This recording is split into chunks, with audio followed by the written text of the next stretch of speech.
Hi students அனைவருக்கும் வணக்கம். நம்ம தொடரில் என்ன பார்க்க போகிறோம் அப்படின்னா 10th standard Tamil monthly test, அதாவது ஆகஸ்ட் மந்த்லி டெஸ்ட்டுக்கான ஒரிஜினல் கொஸ்டின் பேப்பர் தான் பார்க்க போகிறோம்.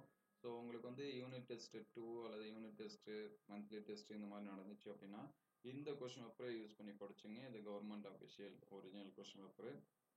ஸோ இதில் இருக்கக்கூடிய எல்லாமே இம்பார்ட்டன்ட் கொஸ்டின் தான். இதற்கு முன்னாடி அப்லோட் பண்ண கொஸ்டின்ஸ் எல்லாமே வேணும் அப்படின்னா பிளேலிஸ்ட்டில் யூனிட் டெஸ்ட் 2 ஒரிஜினல் கொஸ்டின் பேப்பர்னு இருக்கும், அதை வந்து செக் பண்ணி பாருங்க. அதுக்கு முன்னாடி நீங்கள் நம்ம சேனலை சப்ஸ்கிரைப் பண்ணாமல் தான் சப்ஸ்கிரைப் பண்ணுறேங்க. கூடவே ஒரு லைக் பண்ணிவிட்டு கண்டினியூ பண்ணுங்கள். உங்களுக்கு வேறு எந்த சப்ஜெக்ட்டுக்கான கொஷின்ஸ் வேணும் அப்படிங்கிறதையும் கமெண்ட் பண்ணுங்கள். இதில் என்னென்ன கொஷின் 2 மார்க் 3 மார்க்ஸ் இது எல்லாமே கேட்டிருக்காங்க அப்படின்னு சொல்லிட்டு பாருங்கள். இந்த கொஷின்ஸ் எல்லாமே யூனிட் டெஸ்ட் உங்களுக்கு அது மந்த்லி டெஸ்ட் முடிஞ்சிருந்தாலும் ஹாஃப் இயர்லி குவார்டர்லி எக்ஸாம்ஸ்க்கு படிக்கிறதுக்கு யூஸ் பண்ணி படிச்சுருங்க. ப்ளஸ் வந்து ரிவிஷன் ஆர் வந்து பப்ளிக் எக்ஸாம்ஸ்க்கு வந்து ஈவன் படிக்கிறப்பையும் இந்த டாப்பிக்கில் படிக்கிறப்ப இந்த கொஷின்ஸ் எல்லாமே யூஸ் பண்ணி படிங்க. ஏன்னா நமக்கு வந்து மந்த்லி டெஸ்ட்டில் அல்லது குவார்டர்லி ஆஃப் இயர்லிலாம் பார்த்தீங்கன்னா முக்கியமான கொஷின் தான். எக்ஸாம்ஸ்க்கு என்ன மாதிரியான கொஷின் கேட்பாங்க, என்ன மாதிரியான கொஷின்ஸ் வரும் அப்படிங்கிறத பேஸ் பண்ணி தான் கொஷின் எடுப்பாங்க.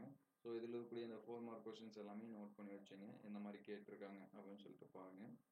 இதே மாதிரியான பேட்டர்னில் தான் நமக்கு பப்ளிக் எக்ஸாம்ஸ்லேயும் கொஷின்ஸ் இது எல்லாமே கேட்பாங்க. ஸோ 6 மார்க் வந்து என்னென்ன கொஷின்ஸ் வந்து கேட்டிருக்காங்க அப்படின்னு சொல்லிட்டு பாருங்கள். உங்களுக்கு வேறு எந்த சப்ஜெக்ட்டுக்கு monthly test or unit test question paper வேணும் அப்படிங்கிறத கமெண்ட் பண்ணுங்கள். அதை அடுத்தடுத்த வீடியோவில் நம்ம வந்து அப்டேட் பண்ணோம். இந்த வீடியோ உங்களுக்கு பயனுள்ளதாக இருந்துச்சு அப்படின்னா உங்கள் நண்பர்கள் ஷேர் பண்ணுங்கள். இந்த மாதிரி வீடியோ தொடர்ந்து வரணும் அப்படின்னா நம்ம சேனல் லைக் அண்ட் சப்ஸ்கிரைப் பண்ணுங்கள். தேங்க்யூ ஃபார் வாட்சிங்.